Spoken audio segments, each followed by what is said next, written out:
479, I think, with Dr. Ziv Cohen. Did I pronounce that correctly? It's actually Ziv. It's Ziv. like Steve with a Z. I had two choices and I got it wrong, and that's why you're a doctor and I'm not. And so what Dr. Cohen just asked me was how did I find you? So as everyone on this podcast has heard, and as I tell this story, they'll roll their eyes. I got into medical school out of college. I decided not to go, but one of my friends who I've known my whole life became a physician, and recently, and he's the smartest guy I've ever met in my life. And I just saw kind of offhand somewhere that he just, I think, started a fellowship in forensic psychiatry or something along those. I had never heard of the term. So whereas like quantum mechanics, I've heard the term, but I don't understand it. I had never actually heard the term forensic psychiatry.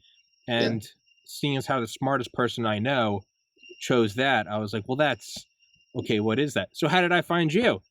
Well, I just Googled top forensic psychiatrists. Top one, Dr. I'm in Maryland, so it didn't do it by zip code because you're in New York. Okay. And fair enough. Well, nice to know that Google thinks well of me. Yeah, man. Yeah, it's so again, it's as that's kind of how this podcast goes. I throw everything at the wall and I see what sticks. And I got lucky. I emailed one forensic psychiatrist and I got one response. So sweet. How about you introduce yourself, my man? Sure. Yeah. So my name is Ziv Cohen. As you said, I'm a forensic psychiatrist. I'm based out of New York.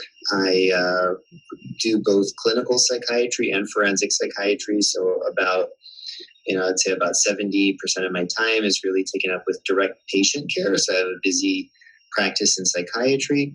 And then the balance of my time I spend on forensic work.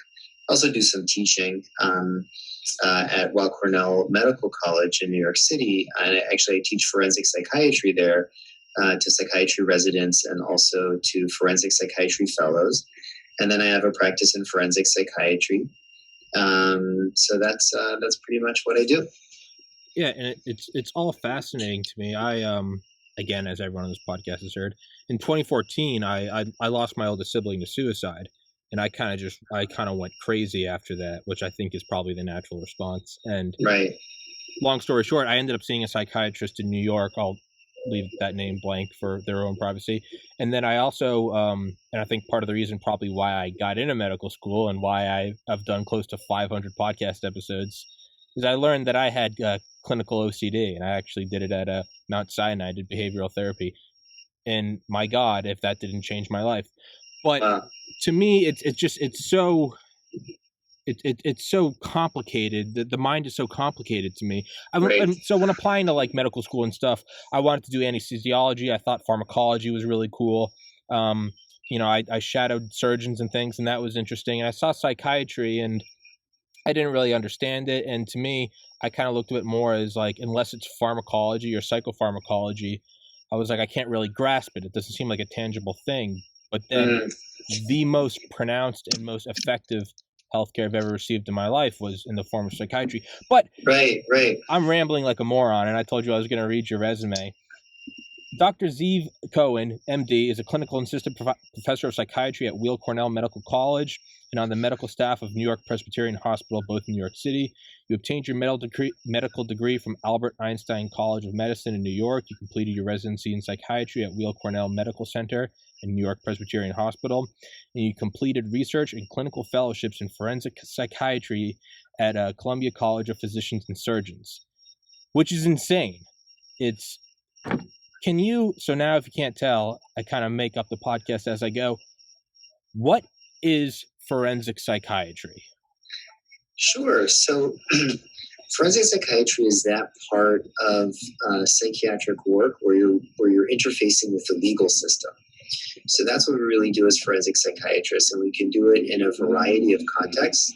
Often it's in criminal law. So you might be asked to evaluate a criminal defendant. You might be asked to evaluate the defendant for the defense or for the prosecution. And really what you're doing is you're providing a mental health expertise to the legal system in that type of situation. But there are also many situations in civil law. So, for example, lawsuits, people who may claim, for example, workplace harassment, and they may claim that they have psychiatric damages, PTSD, some kind of psychiatric injury from that experience. You could have a forensic psychiatrist also involved in evaluations like that. Forensic psychiatrists will get involved in custody evaluations, in divorce and other family law proceedings.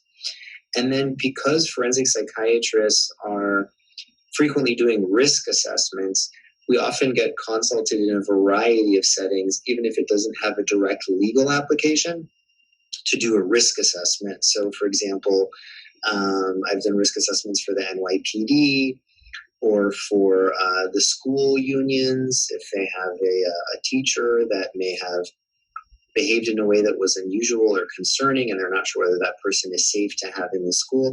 So those kinds of evaluations really fall under a fitness for duty evaluation. So I guess the way I like to describe it is that forensic psychiatry is a very broad area, and the focus is usually on evaluating individuals either for the legal setting or for some kind of an organizational setting, for some kind of third party that's hiring you to give your mental health expertise about this particular person. And that the way that's different from regular clinical psychiatry is that in clinical psychiatry, it's just two people. It's you and the psychiatrist. And no one else has to be involved. Everything stays in the room. It's 100% confidential. And really the purpose is treatment. Whereas in forensic psychiatry, it's an evaluation for a third party, whether the courts or an employer or what have you. It's not confidential because you're actually going to evaluate that person and then you're going to produce a report, or you may testify in court about that person, which is obviously public. So that's really a difference between clinical psychiatry and forensic psychiatry. Okay. And as I'm realizing, being my own psychiatrist as we do this podcast, is I've learned, looking back on some episodes, I talk a lot early on when I'm with someone that I think is smarter than me. And that's one thing I've realized. And I don't know if that's a backhanded insult to every so that sounded bad. But I found individuals such as yourself. I had on some nuclear fusion scientists, and looking back, what I've dug out is like, man, I just fill the air with a bunch of BS because clearly I don't know how. So I just realized in hindsight I rambled for like the first 7 minutes. No, those are good questions. Yeah. So now, would you ever be able to do something? I mean, obviously it'd be confidential, something super high profile.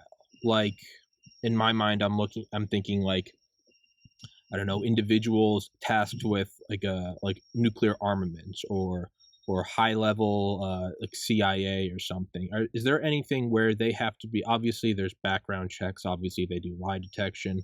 Mm-hmm. Is there anything where sort of extreme responsibility would they ever be? Not so much as like custody of kids, but rather it would just be another level of screening. Did you pass the test? You did well at the interview. Now we got to look at your criminal background. Is there anything like that where, I don't know, like if definitely, yeah, definitely. So I mean, on a very kind of basic level, not looking at someone with having world level responsibility, but for example, if you look at the NYPD, so at the NYPD, if you're a candidate for the NYPD, you also, if you want to get into the NYPD and go into their training, you have to also pass a psychological evaluation. And frequently people are flagged and disqualified based on things that came up in their psychological evaluation. And in that case, I will often get involved in giving a second opinion and doing a more thorough evaluation of that individual to see really whether there is something about their psychological background that makes them unfit or a poor prospect for joining the NYPD. But then even going, to more rarefied levels, certainly intelligence organizations do have that capability. They'll often have, psychiatrists that work with them, that are on staff for them, who will do fitness for duty evaluations or evaluate somebody if there's a question about their mental health. both when they're candidates and wanting to come into the organization to see whether they're suitable candidates, or in the course of their work, if there's some issue that comes up in the course of their work at that organization. Related to what you're saying, the CIA, for example, has a psychiatry division that will actually profile world leaders. So, for example, to give intelligence, let's say to the president about who should we pick, Vladimir Putin, for example. So they'll have people who will, gather as much evidence they can, information that they can about him, which may be not classified. Like he gave an interview, I think yesterday or the day before, to the American press. So does it look like he gained weight? Does he have a tremor? Is there anything different in the way that he's talking? And if there's something that may appear medically related or mental health related, then they're going to ask the psychiatrist to comment on that. So, right. So there are many examples of that, particularly world leaders who are, dictators, and it's a national security concern for the U.S. how this person may behave or whether they are ill in some way. Kim Jong-un, for example, in North Korea would be another good example of someone who would be looked at that way. Yeah, that's insane. I hadn't even thought about that. Yeah, that would absolutely be of utmost national security, right? It'd be screening. What are they doing? What are they looking like? Is he sleeping well? It's right. I mean, that was the whole Richard Nixon, the madman theory, right? There was Kissinger's, I think they called it, there's a classified program called Furtherance, I think. And it was, they actually formed its own classification levels called ESI, Extreme Sensitive Intelligence. It's in the book Raven Rock by Garrett Graff, all about nuclear bunkers and stuff. It was Kissinger, Nixon, and like 4 other guys. And the entire idea was they were going to have on unencrypted channels fabricated concerns that they would voice to generals in the Pacific and in Asia about, loosely quoting, Nixon hates communism so damn much we don't know what he's going to do if he can't get rid of them in conventional ways, knowing that the Soviets would listen in and would think Nixon's about to press the button. He's about to nuke all Vietnam. The entire thing was fomented, but it was called the madman theory. If he can't predict, basically, if my top men can't predict what I'm doing, neither can the enemy. Ultimately, it didn't work at all. But the book by the author Norman Ohler called Blitzed, and it's Drugs in the Third Reich. It's interesting that the OSS, the precursor to the CIA, actually years later declassified. Yeah, they would have moles when Hitler would meet with Mussolini, and it was okay. We noticed that Mussolini is really kneading his right thigh.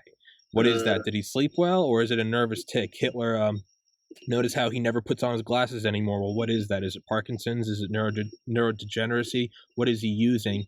And then that can have ripples throughout entire world affairs. Now, granted, no one's doing a forensic audit on me because it's just me and my podcast. But versus, you're right. If you're Vladimir Putin talking at the G7 and you've got 5,000 nuclear warheads in your arsenal, that could have more weight than 100 satellite images, right? Right. That's insane. Yeah. So, I mean, those are great examples that you gave. And so that would be, I mean, there are not a lot of forensic psychiatrists who are directly involved in that kind of work, but that is, that kind of profiling is something that would fall under forensic psychiatry. Now, and again, you wouldn't be able to talk about it.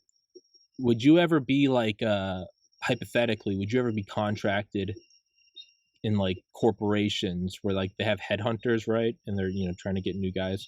Would there ever be something like a Bezos Musk kind of, like they're battling at each other, or a Bill Gates, Steve Jobs? I wonder if those guys, those billionaires, would ever employ, I guess the same thing. Yeah. Forensic psychiatrist, kind of profile the other leader. What are they doing? Can we predict their movements? Are they, if you can find a weak spot and grab a wedge. Sure, I'll give you one better than that. Okay. Well, so, I've definitely been involved with, financial firms that, for example, want people screened who they hire because there may be very sensitive proprietary information that firm has. let's say, a hedge fund, for example, with a very specific investment strategy, and they're concerned they don't want to hire people who might try to copy their investment strategy and steal it, leave it, and take it. And also in the financial world, I've been involved with financial firms that provide information to investors who have sometimes wanted information about particular people. So in that kind of situation, you might be looking at, publicly available information, nothing, secret, but about an important business person, like, I'm just making it up. Let's say Bill Gates. Bill Gates is going through a divorce. Now, he's not really involved very much, as my understanding, in the day-to-day of Microsoft. But if he were, and there was a concern that something might be changing with him, then that would be something that could certainly be looked at as well, to try to give some information, limited as it would be, because we don't have a lot of, the types of information that we really want in forensic psychiatry is not freely publicly available about a lot of these people. In forensic psychiatry, what we like the most is to directly evaluate the person. So, that's the best source of information. You can actually sit with the person and do an evaluation. But we also strongly rely on records.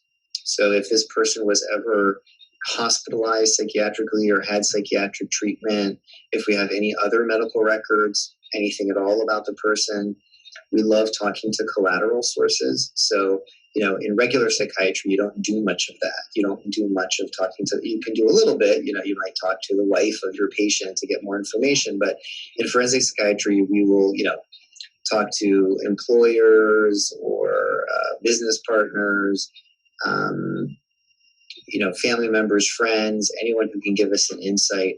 If the person was in the military, we might talk to people who served with them in the military. So we're really trying to build a three-dimensional profile of this person, because we recognize that no one source of information is 100% reliable about what the question that we have at hand. So we try to sort of verify and have as many sources as possible that hopefully are converging on one picture of what's going on with this person. Now, sometimes we have to work with incomplete information, and there are some things that on an examination are quite reliable, just directly talking to the person, that you may not need or want to get a collateral source for. But that speaks to kind of the methodology of forensic psychiatry, that there is a kind of process of pursuing leads. My head is spinning with questions. It's one real quick before. Yeah, I was going to say another thing is, ironically enough, the madman theory, when Nixon was ousted, Kissinger actually had a psychiatrist sort of, I guess, informally evaluate, not one-on-one. It was just through his actions. And a lot of people don't know this, but when Kissinger was still president and got on Air Force One, he lost presidency before he landed. But before he took off, they actually had the nuclear football was not on Air Force One, which is the modern symbol of sovereignty. It used to be a crown or the authority of God, but sovereignty now is your ability to do a certain tiers of nuclear destruction at any given moment. They had it left off the plane while he was still president. There was sort of a couple hour long semi-coup, if you will, but it was based on psychiatry. They said he's drinking a lot, and is he going to go out with a literal bang? Wow, that's fascinating. I did not know that. I did not know that. Again, Raven Rock by Garrett Graff. I always plug it. I had him on this podcast. It was like the best-selling book in 2019. It's all about nuclear bunkers from FDR through Obama. It'll melt your brain. I always talk about. Enough of that. This is great. And, another example, though, is this law that was, I think it was passed by the House. It was definitely proposed, but I think they even passed it. I'm not 100% sure. But it was the Presidential Competency Act, which was passed in the last few months of the Trump presidency. So it was, Nancy Pelosi, I think, sponsored that act. And basically, she was already saying publicly that she thought that Trump was not competent to be president. And so she actually proposed this law to the House, which would establish a presidential commission on competency, and that they would rely on the evidence of psychiatrists and other medical professionals in determining whether the president is actually competent or not. So this was actually proposed, I guess would be a formalized version of what you were describing happened with Nixon, where a psychiatrist told Kissinger that Nixon is, drinking too much and not safe with the nuclear football. This would be a formal way to actually, I guess, support the 25th Amendment, to actually strip him of his powers. But I think there are lots of problems with doing that. So I'm not necessarily a proponent of that law, but we can get into that if you want. It has to do a little bit with how forensic psychiatry works. I think that law a little bit misunderstands the true role of forensic psychiatry. It's not like, to put it in a short version, it's not like forensic psychiatrists are the voice of God, that we're going to sit there and, it's like God telling us whether this person is competent or not. Yeah. And so I think there are problems about trying to introduce that so overtly into politics. Yeah. And that's kind of what I said earlier was when I was interested in medicine, I very much so loved the concrete. I loved, unlike most people, I loved organic chemistry because it's the highest grade I got in college was organic chemistry. Good for you. Is because when it's this turns into this, and it's not political science where it's let's argue this in the light of this political climate, considering I loved 1 + 1 is 2, but that is with forensic psychiatry is that's absolutely right. Who is defining crazy or competent? What is their I guess bias? Are we going to accept that this person is? How do we not know that this is my political enemy? How do we not know that there's someone vested in Tommy losing his seat at the podcast? How do I not know Dr. Ziv Cohen's hired by whoever? Bob's podcast, and it does turn into the whole hand of God thing. Real quick, and then I do want to jump back to that, but I think it's still in the same light. So, if you're telling me this, obviously and we're both, as far as I know, not in classified circles. Mm-hmm. If forensic psychiatry is a national security, it's an arm, it's a weapon. It's what it is in the same way that knowing the crop cycles in Asia is a weapon, right? We bombed, was it in Korea? We bombed dams to flood different things under LeMay, which then raises the question, right? So what's intelligence, right? Stealing intelligence, spies, James Bond, Jason Bourne.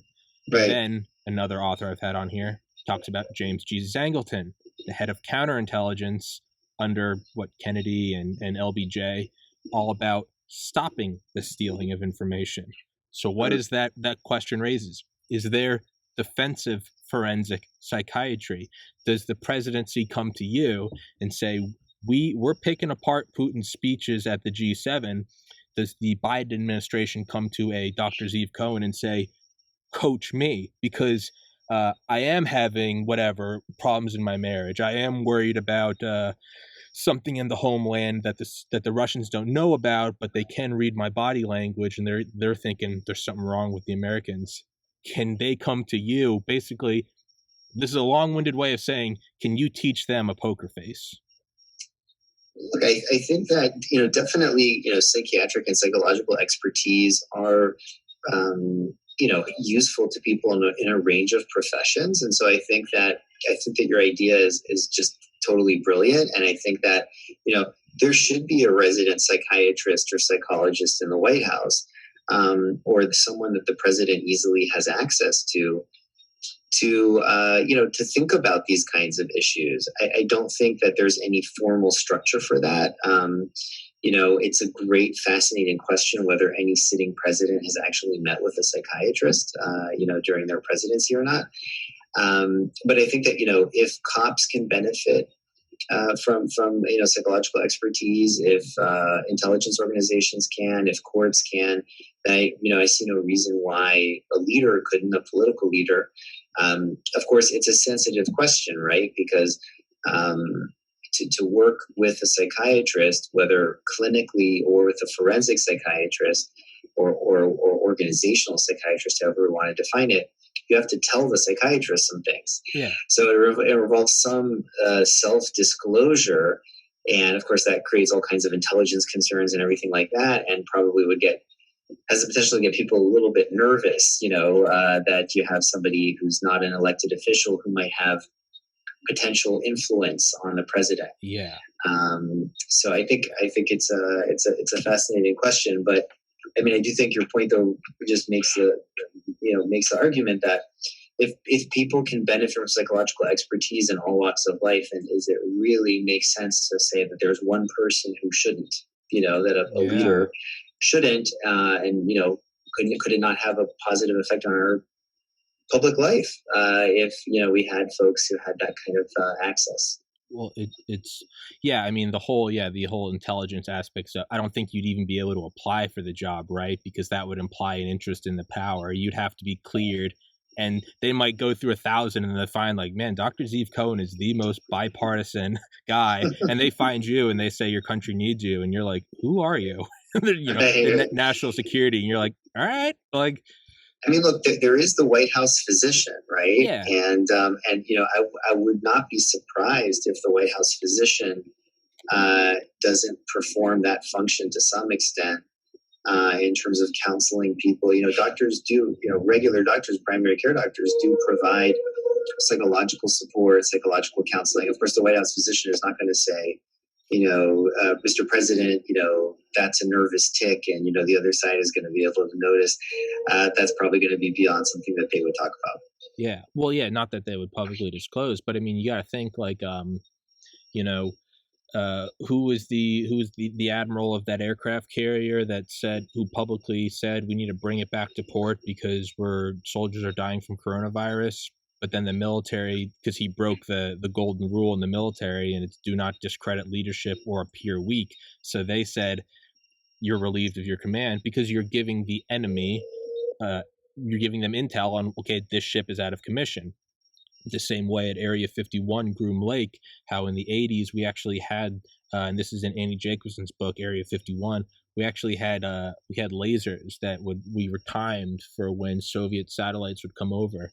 And they'd beam up blinding images so they couldn't see what was on the runway, because we would bring things into hangars like the F-117 Nighthawk, the triangular kind of ugly craft. But in case we couldn't, they had these blinding images. But then they took it one step further, and they said, all right, well, now they're using thermal satellites, and our images don't blind those. So what they started doing is they started taking these like black like sheets of tar, or almost like shingles, like from your roof or something. And they would make shapes on the runway, maybe a circle with a line coming in, something really weird and exotic. And they'd leave it there for a couple hours in the Nevada sun. And then they'd take those in, and the thermal things would spot these odd, like, what the hell is that? It's a triangle with two squares next. So now the Soviets they're wasting resources on trying to figure out what is this. It's nothing. It's literally some guys drinking, and like not exaggerating, drinking and having fun and saying, how can we trick them? So, but when it comes to world politics, I mean, that's billions of dollars going down dead end roads. That does have legitimate effects on geopolitics. So you would imagine, why wouldn't you want someone that is coaching you on how to act? And then, like you said, Mr. President, that's a nervous tick. They're going to know that. Well, you can go even deeper into the shadows and say, Tommy, we're really strong right now. Let's force their hand. I want you to have a nervous tick. I want you to drink these 2 glasses of espresso. So I'm just sitting there right there. But reality, all's good on the home front. And they're like, let's push their hand to see if maybe all of a sudden they're going to try to invade Iraq or something. I mean, it sounds like BS, but when you do get into the rarefied airs of trillion-dollar nations, I mean, this is all fair game. Totally. And look, I think that a lot of folks also, have some sophistication about that kind of thing. Intuitively, if you go to a car salesman, a used car salesman is going to know a lot of tricks to kind of influence people. And I think a lot of politicians also, if you take Bill Clinton or any politician who's really charismatic. But I think you're pointing out just the power of psychology. And, absolutely one would hope that, we use whatever formal tools that we have in terms of knowledge base and psychiatry and behavior and how to influence people. And that seems to me very legitimate in terms of, foreign policy and so forth. So, I think it's absolutely fascinating. Yeah, if you can't tell, I talk a lot when I get really excited. My head's spinning with ideas. It's if we could go back to what you said about the 25th Amendment, on how you said it's not, who is defining what is competent and what is not, and how you think it's a misunderstanding of forensic psychiatry. Yeah. Could you elaborate on that more? Sure. So, I think that I actually wrote an op-ed on this, but it wasn't published. I sent it to the Wall Street Journal. But I think that I'll read it. I'll send it to you. I'll send it to you. I'll read it. Yeah. I think part of the reason it wasn't published, though, perhaps it wasn't well written, but I think part of the reason it wasn't published is that I think no one took her law very seriously, this law that Nancy Pelosi sponsored, because they felt it was probably not going to pass. So there are probably other things that were more pressing at that time to cover. But I think the issue with this presidential commission is that forensic psychiatry has a lot of gray to it, okay? And so there's a lot of nuance very often. Not always, but very often there is a lot of nuance when you're looking at a particular case. And that is why forensic psychiatrists tend to disagree, right? They may agree on 9 out of 10 factors in a particular case, but the one factor they disagree on might be controlling in terms of coming up with an opinion that for practical purposes, would have different outcomes in a particular case. So, for example, in an insanity evaluation, which is like a bread and butter forensic psychiatry type of case. So let's say you have someone who committed a homicide, and let's say everyone agrees that the person was psychotic. So this person was hearing voices, and the voices were telling him to kill this person. And so everyone agrees the person had schizophrenia, they were hearing voices, they were not in touch with reality. But the law will actually say that in order to find this person insane and not responsible for their crime, they have to lack the capacity to appreciate the nature and consequences of their actions, or that their actions were wrong. That's the legal definition in most jurisdictions in the US. So you could have 2 psychiatrists that agree on everything about the case, but this critical issue, which actually controls what your opinion is actually going to say, is, did those voices and did those false beliefs or that psychosis, was it so strong that the person really didn't understand what they were doing? And that's a very nuanced decision to make. And so frequently forensic psychiatrists disagree, which is why in a case like that, usually you'll have a forensic psychiatrist testifying for the defense, and you'll have a forensic psychiatrist testifying for the prosecution. And they're both representing their honest opinion.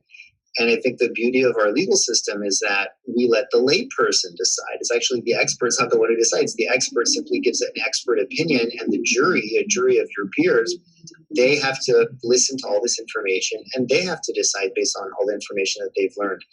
So I think that, a presidential commission that would just rely on forensic psychiatrists to tell them, whether the president was incapacitated or not, I think would give too much power to the forensic psychiatrists, and is a misunderstanding, because it's almost looking at forensic psychiatry like a computer program where you put in certain data and it's always going to give you the same result, when actually it's a process of people with a lot of experience, a lot of expertise, but ultimately they have to make a judgment, and those judgments can differ. And so, and I agree with you that I think you mentioned earlier that could create a lot of controversy about how this decision was reached, whether this is really, in the national interest or objective, unbiased. So I think that was my feeling about the commission. I feel like it wasn't really getting how the process usually works in a court of law. I will 100% read your dissertation. Okay. I will 100. Dude, I've had on so many authors, and a lot of them say no one reads. I'm like, I love the book, man. I will 100% read it, and I'll thank you. I'll happily do another podcast with you, and we can break that down. But that sounds great. I still have you for 22 minutes, so I'm going to get the most out of my free therapy session. This is all a ploy, Dr. Cohen. I'm just getting free psychiatry because I don't have insurance, and joke's on you. So tell me about your mother. Yeah, so Mr. Kerrigan. Yeah.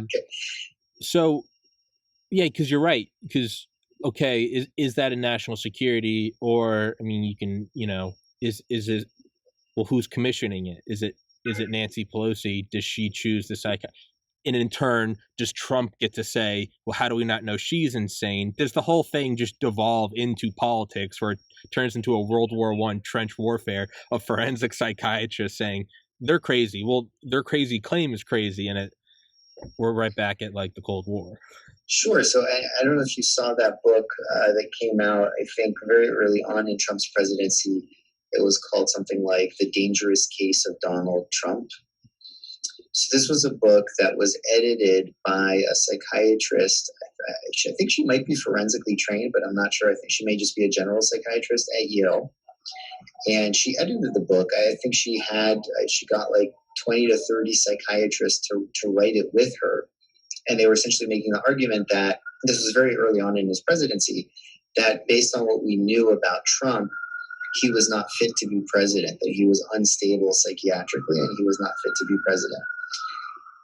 And I think, the problem with a book like that, and, I stand to be corrected if I'm saying something that's incorrect factually, but, most psychiatrists are liberal. Most psychiatrists are very liberal. If you poll, the American Psychiatric Association, you're going to find that they're on the liberal side of the spectrum. They're mostly Democrats. Sure. So, if they're going to take 30 psychiatrists who are all going to say that Donald Trump is unstable, and we don't know anything about their political persuasion. Yeah. And psychiatrists are human too. This is not like a forensic case in a court of law where you have an ability to be objective because you're looking at objective data. I think that that book was problematic, in a lot of ways, to try to take the authority of psychiatry and say that psychiatry authoritatively says that this person is not fit. So I think that's the dangers when psychiatry wades into politics in that way. Yeah. And so I think that the presidential commission was a little bit like that. Yeah, right. It's how come Billy gets to be the quarterback? Well, the coach thinks he's the best quarterback. Well, the coach is also Billy's dad, and it's like, is it detached? And it's that's right. And then does it muddy the waters for when there is an actual? I think it was in the 80s, an Air Force a missileer at one of the Minuteman silos just, I think, posed a question, said, obviously we follow commands, our job's to turn the key. How can we trust that the person who gave the command, the commander-in-chief, how do we know that they're fit for duty? Right. And he was dishonorably discharged from the military. Again, learn the lesson of, you don't question. And I understand the necessity for the chain of command has to fall. But just that simple, it's like, don't even question it. And how do we know? And it's, so this actually goes in perfectly to a question I had earlier that I just remembered. So it's a gray area. What are your political biases? Is it Dr. Cohen really hates Tommy's podcast, so he writes a letter to the YouTube and says, I just don't think this guy's stable, and it's but your little brother has a podcast that you want to see succeed, so we don't know that. Is there, or will there be, or is there, and we have yet to find a way to show it, is there quantitative objective data to where I think you're lying. Well, you're not lying. And then along comes the CIA using like lie detectors, right? Okay, your heart's doing this, or and now you could say fMRIs. Okay, well, you're bursting these weird bursts of epinephrine, and we know you're doing this. Is there eventually going to be a way to decode the objective hallmarks of insanity? Could you say a frequency in your voice from here to here, a supercomputer analyzing your face at 10,000 frames a second, these different muscle twitches indicate with 99% certainty homicidal intention? Is there a way to where it could be broken down, or are we getting into trying to turn into a science, something like an opinion, like what is objectively the best song? And it's like, it can't be done. Well, I mean, it's a great question. So I think that, there are types of neuroimaging that are being used even now in ways that you could think of as a kind of prototype or the early days of lie detection. So, for example, we have types of MRIs, functional MRIs, functional neuroimaging that can look at what part of your brain is activated when you complete a certain task. But so, that's very prosaic. So that started out with, let's say if I ask you to draw a house, what parts of your brain are going to be activated? Or if I show you a picture of a heroin needle and you're a heroin user, what parts of your brain are going to be activated? And that's just interesting because it helps us understand how the brain works, right?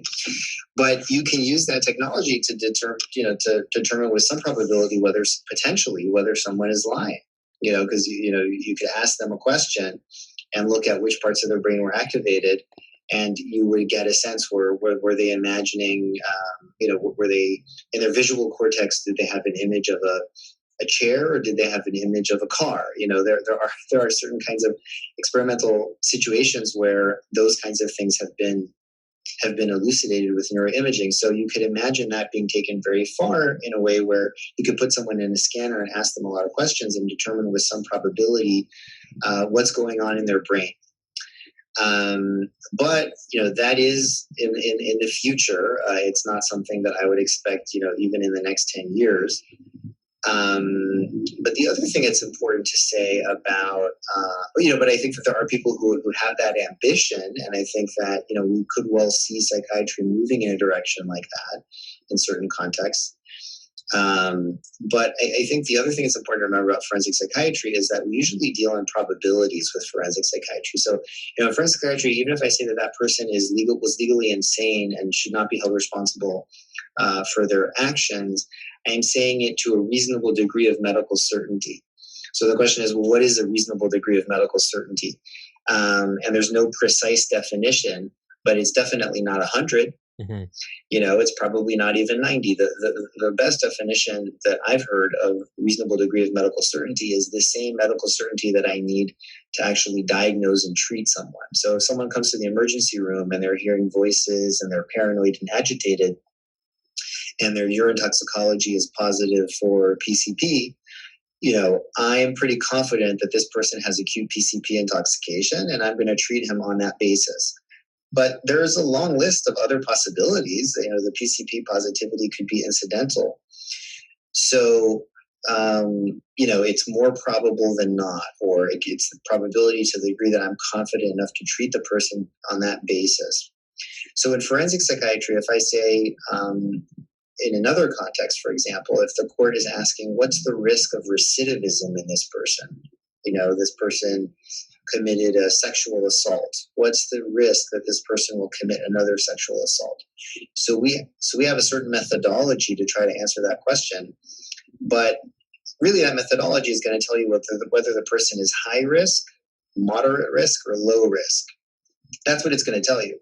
It's not going to tell you with 100% certainty that they are or that they're not going to commit that assault. And so all we can do is provide that information, say, based on my analysis, this would be considered a high-risk person.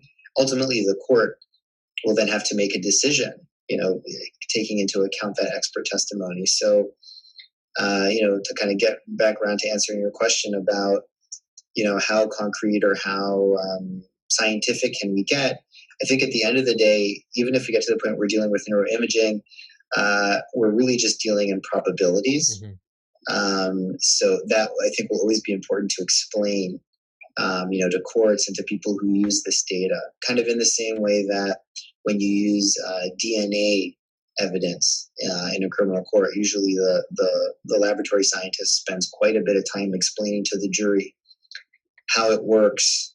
What are the probabilities? What does this mean? Sort of educating the jury.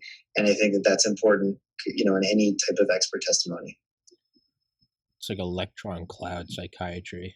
It's just all probabilities. It's mostly this. And we need to know for sure. We can't know for sure. He's mostly a jerk, partially insane. Right?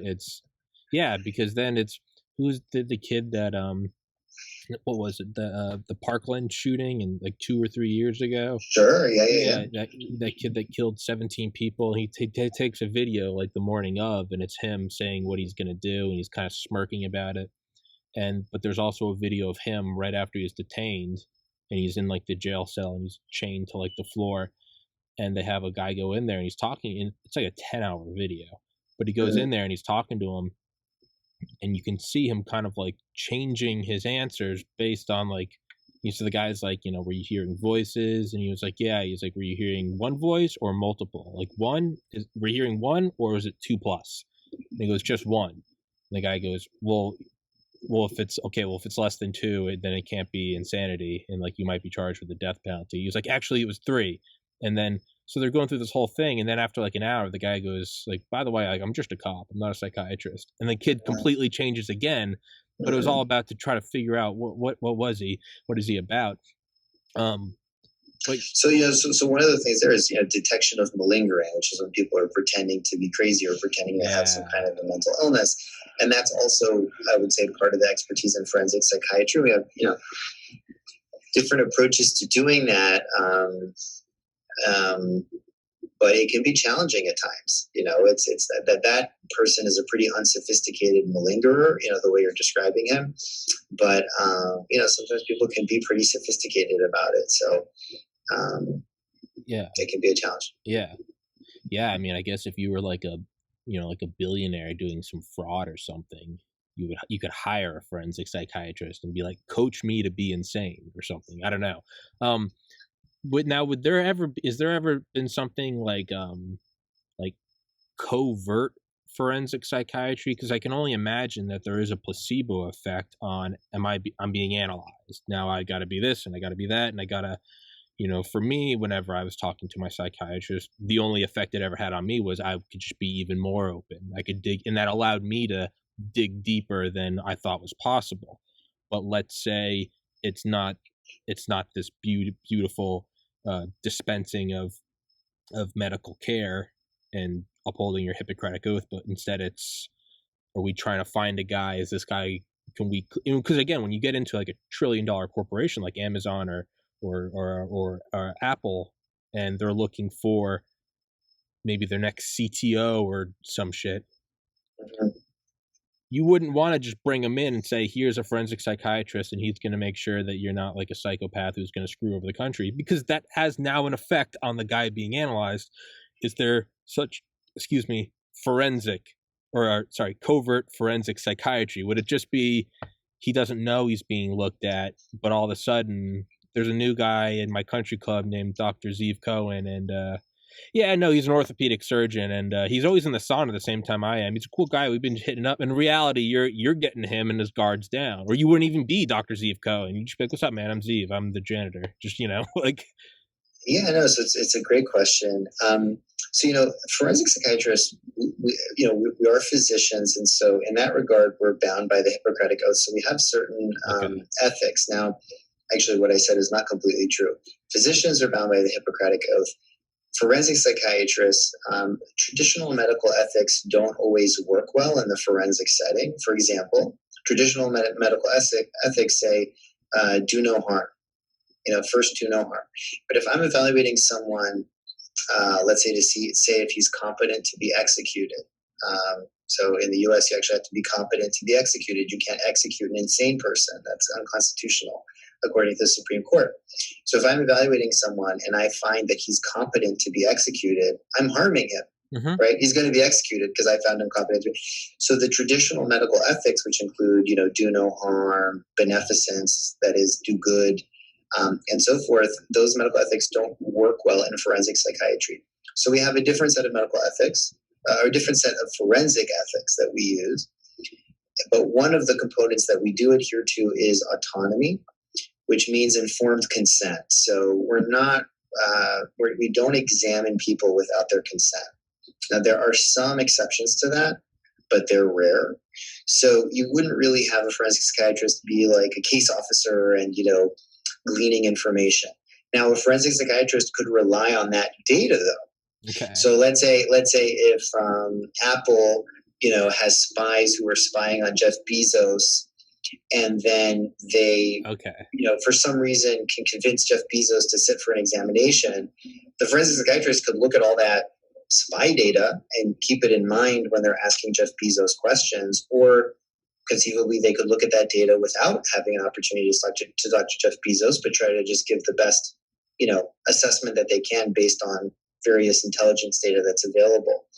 But we're not supposed to, deceive the people that we're evaluating. So, one area, this is slightly different, but I think will be interesting for your listeners.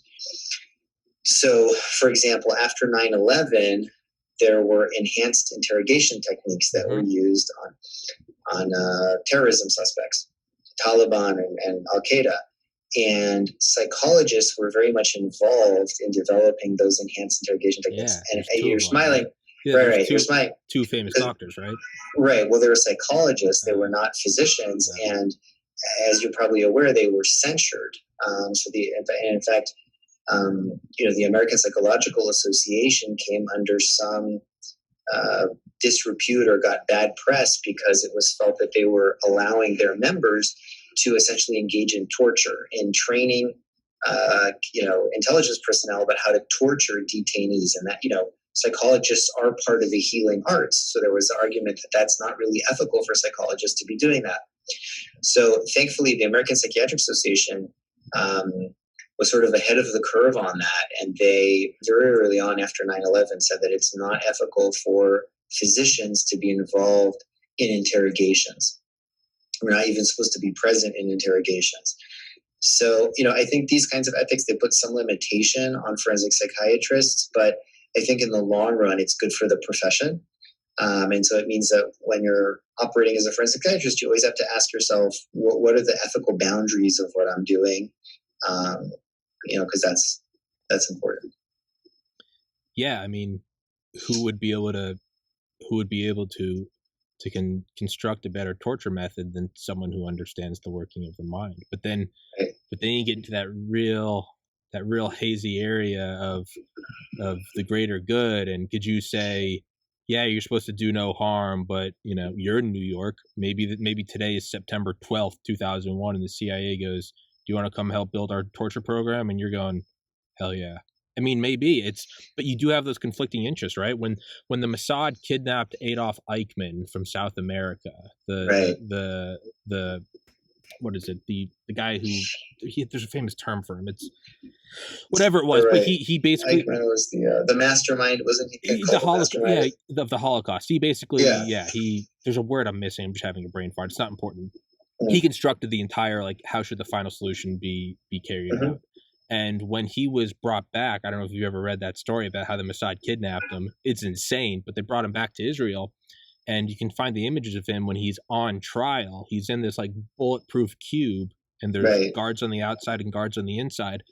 Those guards had to be cleared by the Mossad to make sure they lost no immediate or extended family members in the Holocaust, because they didn't want a guard turning and just blowing his brains out.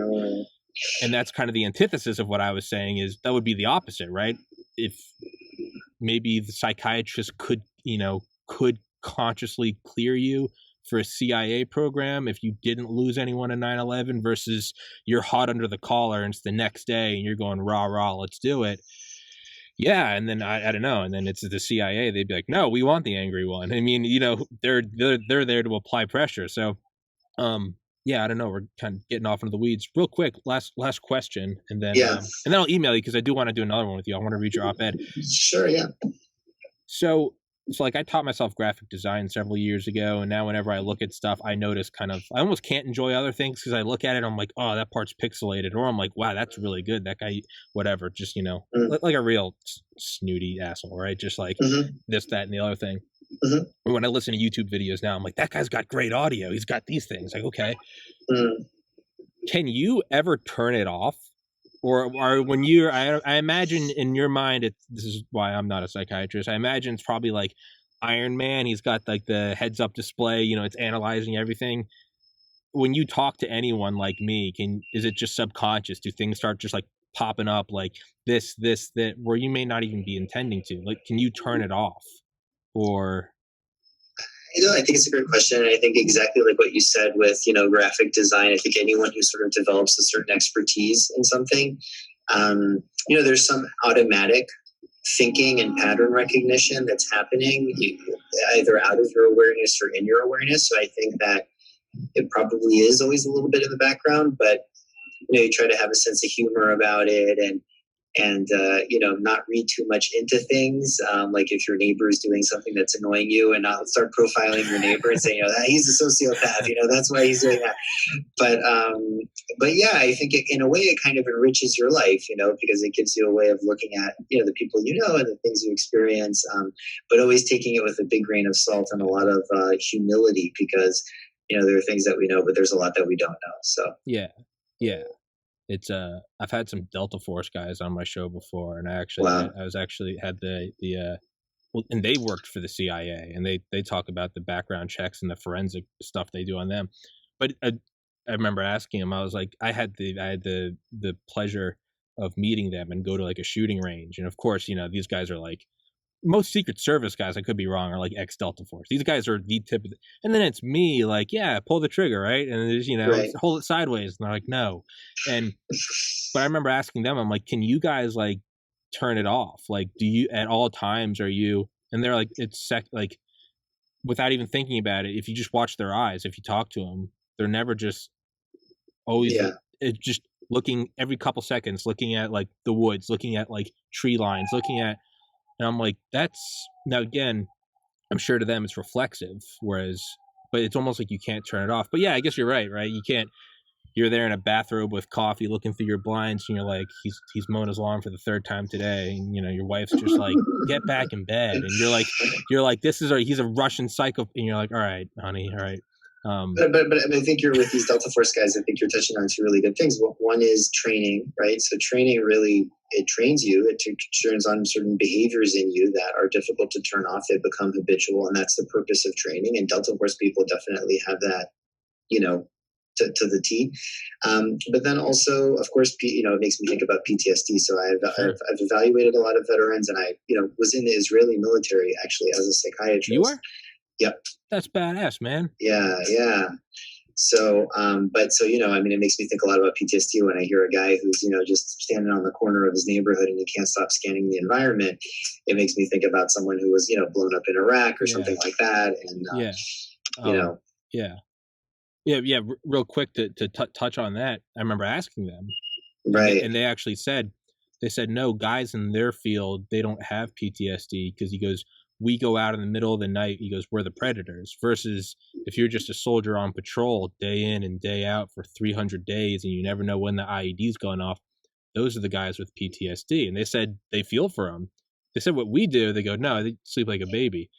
They're just a different machine. But I think it was episode 18 or 19. This is episode 479. So like 18 or 19, I actually had on an individual from, is it Sayeret? Sayeret? Sayeret, from the Sayeret. Yeah. I had him on. He had on a mask. He like sent me like his like passport. He was like, I can't show you who I am. And I was like, I don't care, man. It's whatever.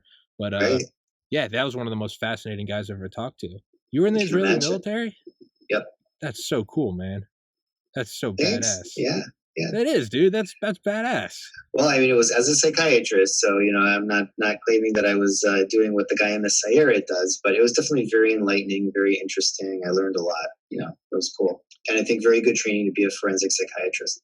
Yeah, what better training would there be? Yeah, right. Exactly. And nonsense. I assume that you were a sniper who also flew fighter jets, and I'll hear nothing less.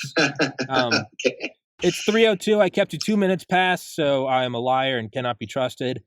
Dr. Ziv Cohen, thank you so much, sir. That was a fascinating conversation. You are light years more intelligent than I, so I apologize if I was rambling on like an idiot, and I will do it again. And please do email me that op-ed. I would love to read it, and we can get back together, and I don't know, just no, it doesn't matter when. I'll email you. We can set it up. But thanks, Sounds man. Great. Thank you so much for coming on. It's a pleasure to be here. Thanks for this conversation. It was a lot of fun. Yeah, thank you for giving me an hour of your time, dude. I sincerely appreciate it. You also need to write a book, but I'll email you that. I'll work on it. Yeah, we'll work on that. All right, man. Take care. God bless. Okay, you Stay too. safe, Take everybody. It easy. Recording stopped. Peace.